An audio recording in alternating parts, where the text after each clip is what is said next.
confident that thou wilt understand us and deal with each of us in accordance to his needs. It is such a relief, our Father, not to be under any necessity to pretend anything to thee, but to be open and free, not trying to hide from thy scrutiny,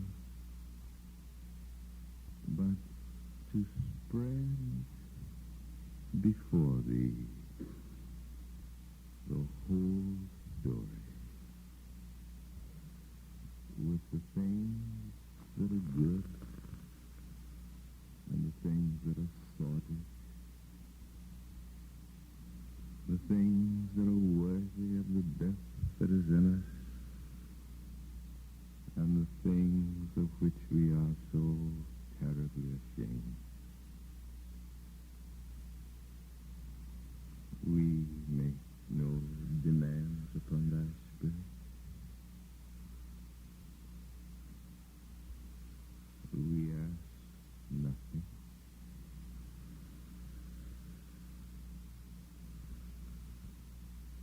We are in thy presence as we are.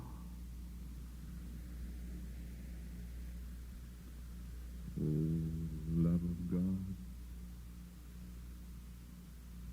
love of God,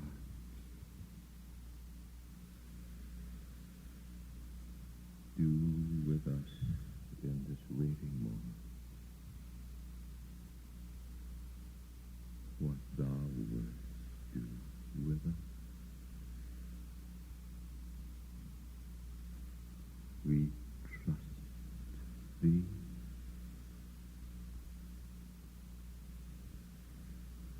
Our Father, as best we can, and beyond that,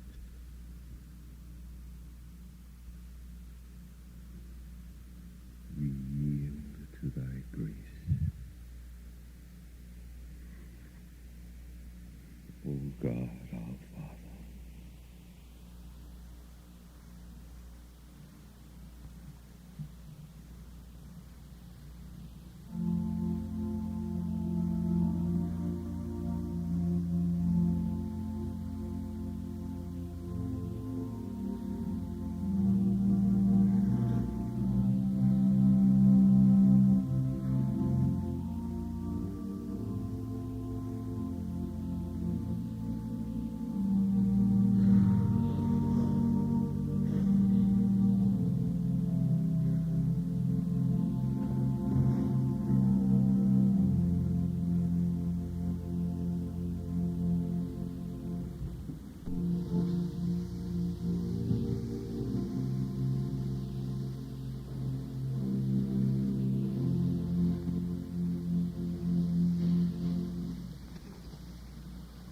the quest for peace, this will be divided into two parts. This morning I shall deal primarily with peace in terms of the individual's experience with his own life and in the context of human relations. And next Sunday I shall deal with the quest for peace in terms of that which broods over our common life as the possibilities of complete and devastating destruction. I want to take an extra minute or two to read something that is important for our thinking, so that consider this as a part of the sermon.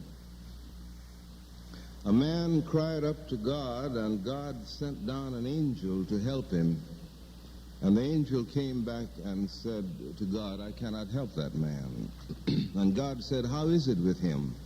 And the angel said, he cries out continually that someone has injured him, and he would forgive him, and he cannot forgive him. And God said, what have you done for him? The angel said, I've done all. I took him by the hand, and I said, look, when other men speak ill of that man, you speak well of him. Secretly in ways he shall not know, serve him. If you have anything you value, share it with him. So, serving him, you will at last come to feel possession in him, and you will forgive him. And the man said, I will do it. Afterwards, as I passed by in the dark of night, I heard one crying out, I have done all. It helps nothing. My speaking well of him helps me not at all. If I share my heart's blood with him, is the burning within me less? I cannot forgive. I can't do it. I said to him, look back on your own past. See from your childhood all smallness, all indirectness that has been yours. Look well at it. And in its light, do you not see every man your brother? Are you so sinless you have a right to hate? He looked and he said, yes, you're right.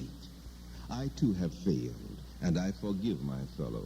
Go, I'm satisfied. I have forgiven.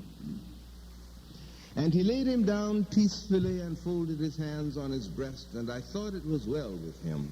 But scarcely had my wings rustled and I turned to come up here when I heard one crying out on earth again, I cannot forgive, I cannot forgive.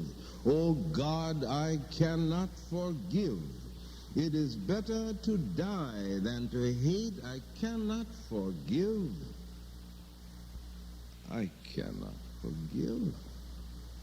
And I went and stood outside his door in the dark, and I heard him cry, I have not sinned, so not so.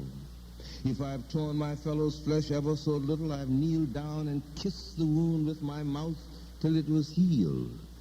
I have not willed that any soul should be lost through hate of me.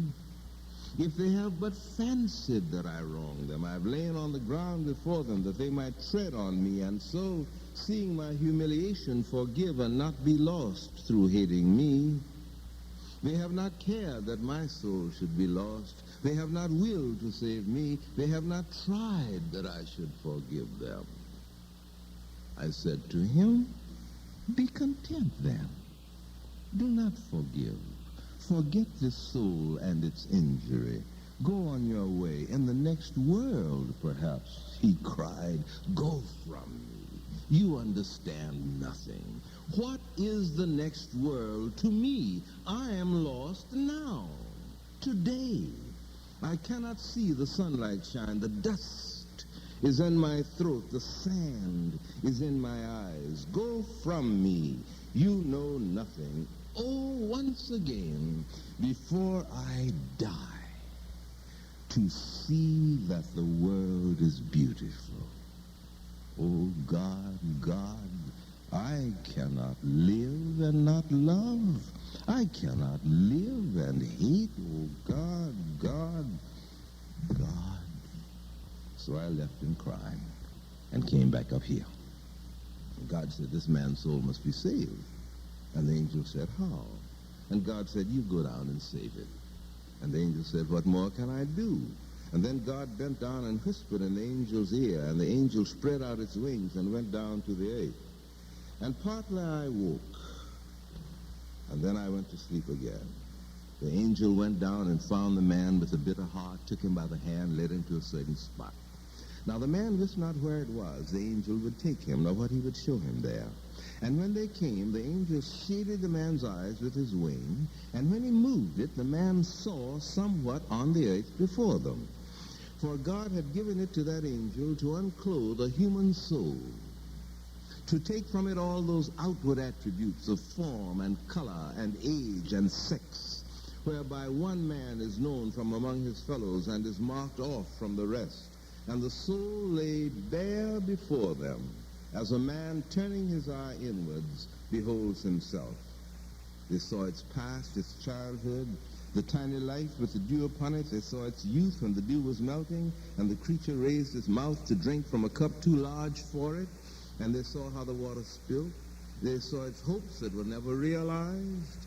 They saw its hours of intellectual blindness, men call sin. They saw its hours of all radiating insight, which men call righteousness. They saw its hour of strength when it leaped to its feet, crying, I am omnipotent. Its hour of weakness when it fell to the earth and grasped dust only. They saw what it might have been, but never would be. The man bent forward, and the angel said, what is it? He answered, it is I, it is myself. And he went forward as if he would have lain his heart against it. But the angel held him back and covered his eyes. Now God had given power to the angel further to unclothe that soul, to take from it all those outward attributes of time and place and circumstance, whereby the individual life is marked off from the life of the whole. Again the angel uncovered the man's eyes, and he looked. He saw before him that which in its tiny drops reflects the whole universe.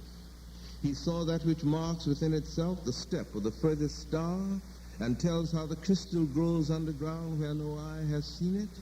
That which is where the germ in the egg stirs, which moves the outstretched fingers of the little newborn babe and keeps the leaves of the trees pointing upwards, which moves where the jellyfish sail alone on the sunny seas, and is where the lichens form on the mountains rock.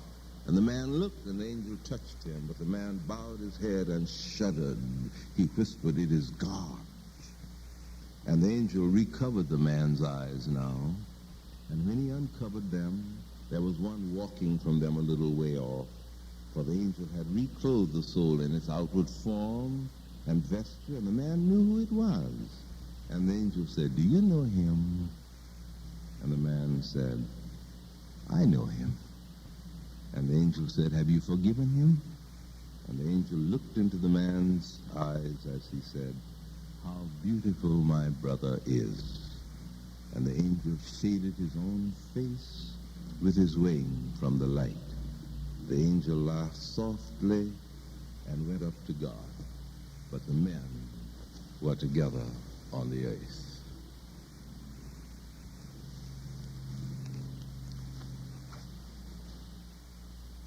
The quest for peace is an ancient quest of the human spirit. Peace is a sense of well-being, a sense of being at one within oneself, a sense of being in active and creative correspondence with one's environment.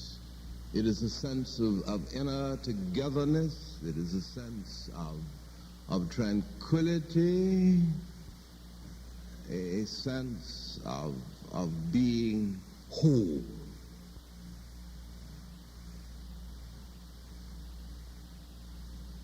And the quest for it is a persistent one.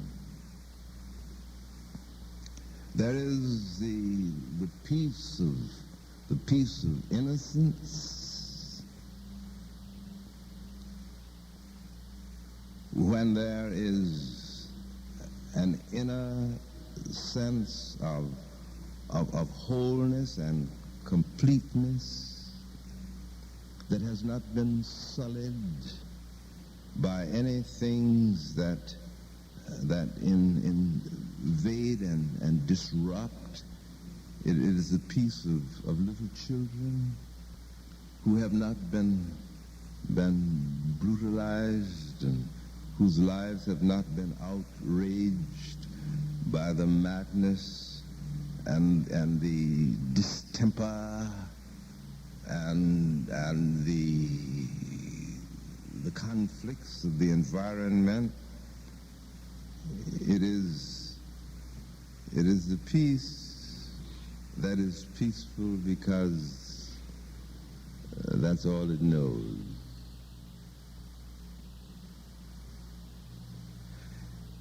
And wherever knowledge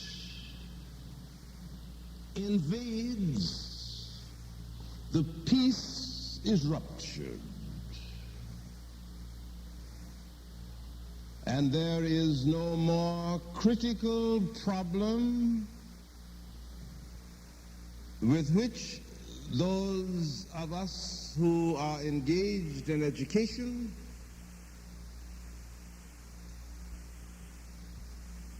than this. How can you help young people move from innocence to knowledge without the inner disturbance that may become chronic in terms of some form of guilt?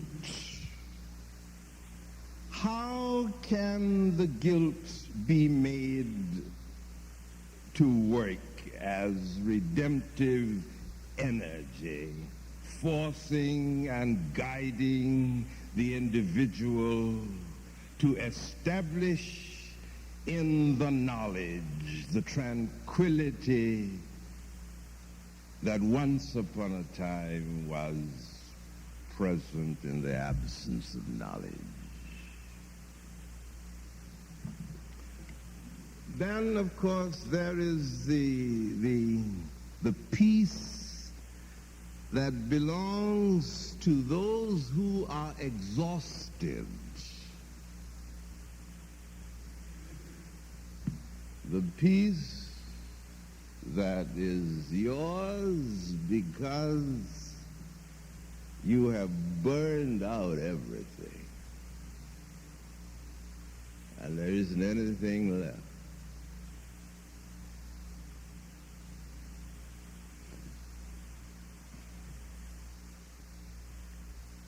The peace that comes to people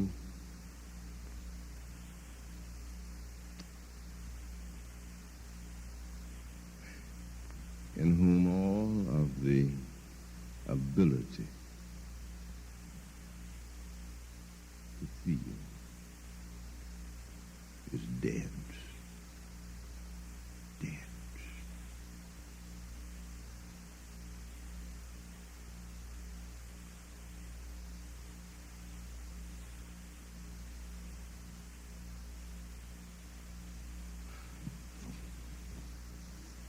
Of course, the perfect art illustration of this, and I simply mention it in passing, is the statue on the grave of the wife of Henry Adams in the old part of the Rock Creek Cemetery in Washington, D.C. It is a statue done by St. Gordon's, and it is of a woman seated in a chair, resting her chin on her right hand.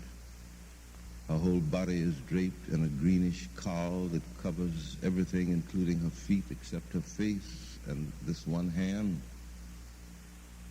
And she's looking straight ahead. Her face is dead.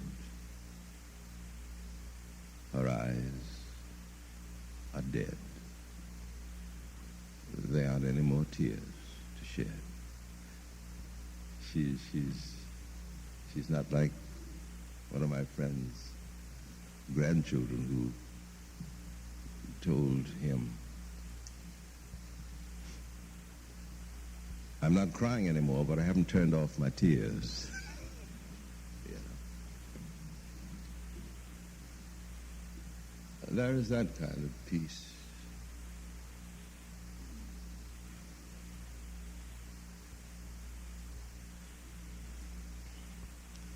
Then there is the peace of reconciliation. When you've had a rupture in your relationships with somebody,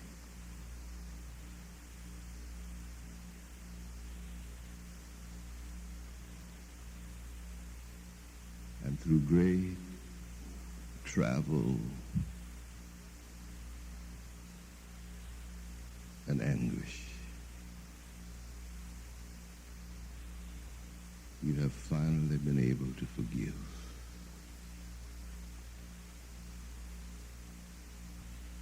Jesus talks about this. If in going to present your gift before God, he says, and you remember that there is aught in someone's mind and spirit against you, don't pretend before the altar that all is well, he says. Leave your gift, it'll keep. Go, he said. Find, seek out, and put at the disposal of the relationship all of your own powers of understanding and reconciliation and forgiveness. Whether you're forgiven or not, to forgive and to free yourself of that which binds within. And then come back and say to God,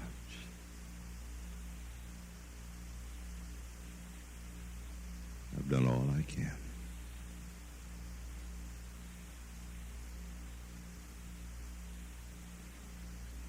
Accept the gift, even as you accept me.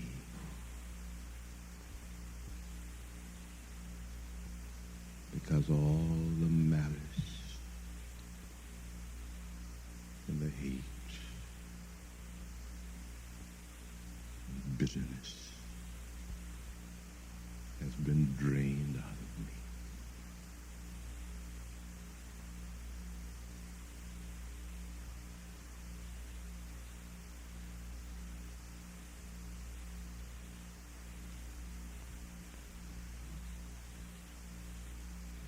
There is the peace that comes from conformity.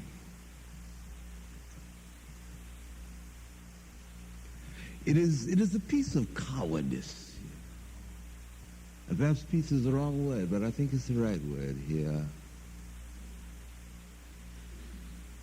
The peace that is maintained all the time because you fear to do anything that affirms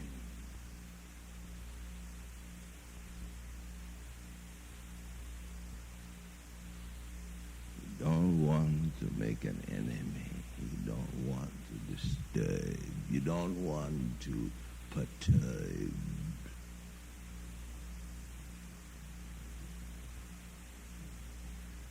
So you stretch yourself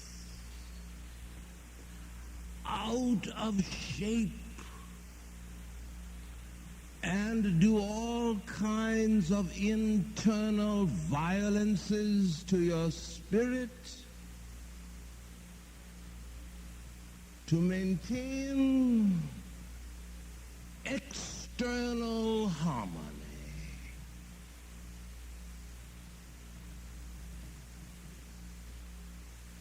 While deep within yourself, you have lost respect for yourself.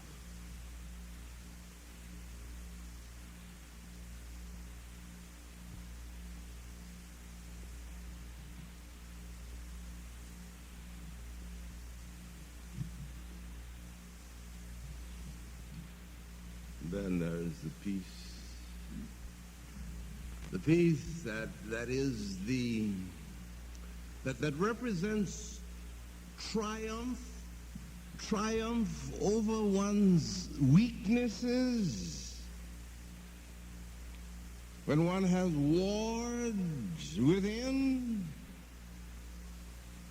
and one has been assailed by temptations that hound and dog one's footsteps as an emissary from hell.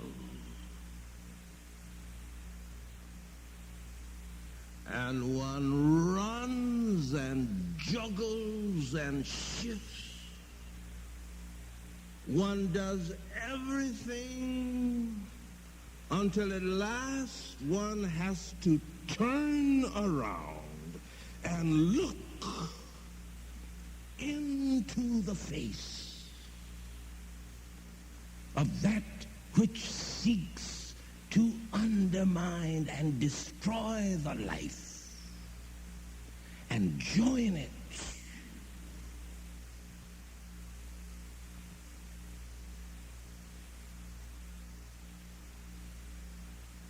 and wrestle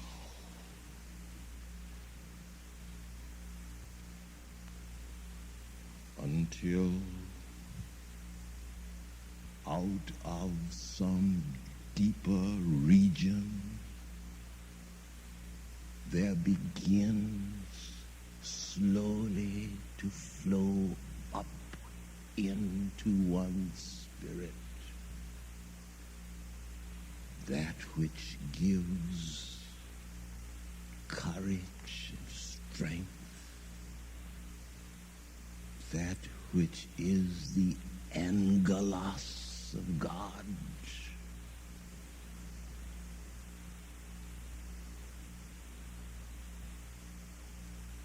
And then there's quiet.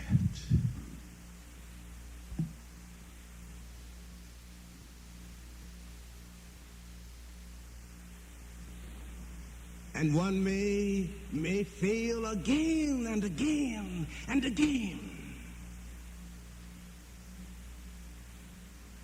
But against the failure, something is always pushing.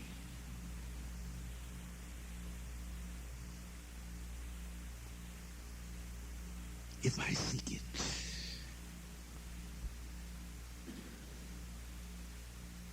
And I do not understand it. I do not understand it. I don't know how the miracle takes place when it does. All that I know is that there are times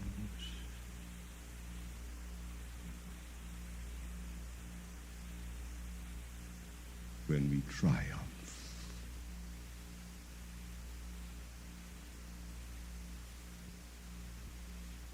Maybe this is what Isaiah means.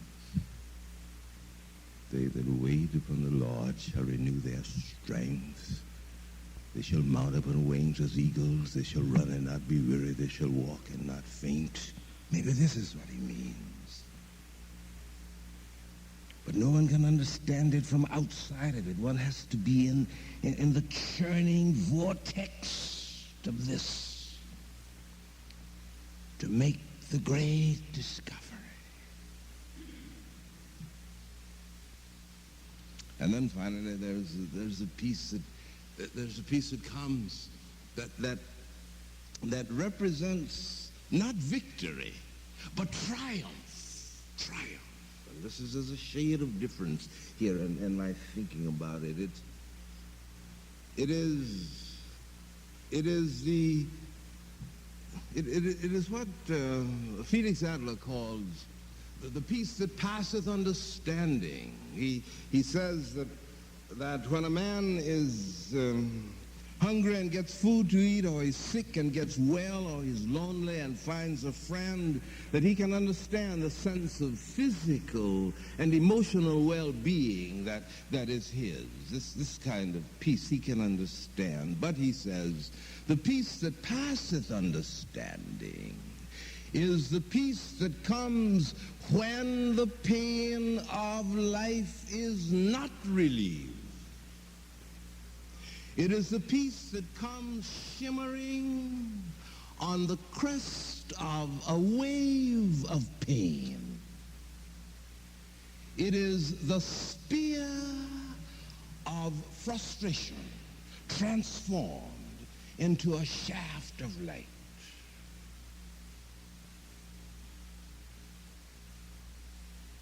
It is the peace that one finds when the condition doesn't change, when there is no ministering angel who comes to aid externally. When you get up in the morning, the situation is just as it was, as far as your condition is concerned, as it was when you went to bed at night.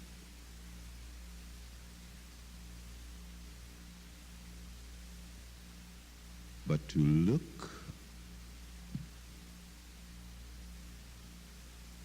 into the depths of the pain,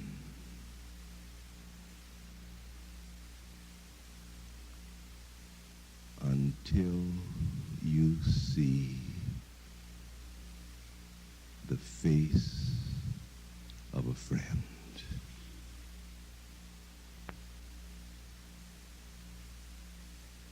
This is triumph.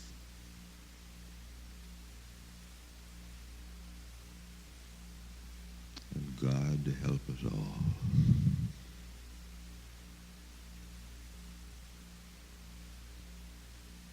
When that season is upon us.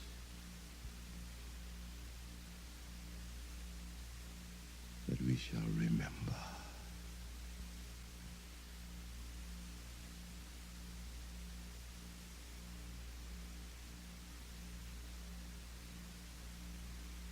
We shall remember.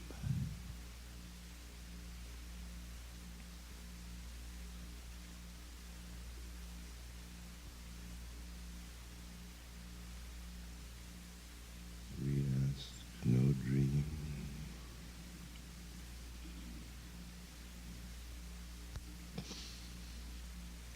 No prophet ecstasies.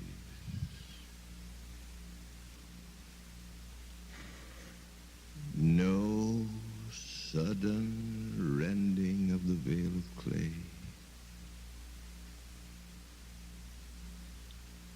But take the dimness of our soul away.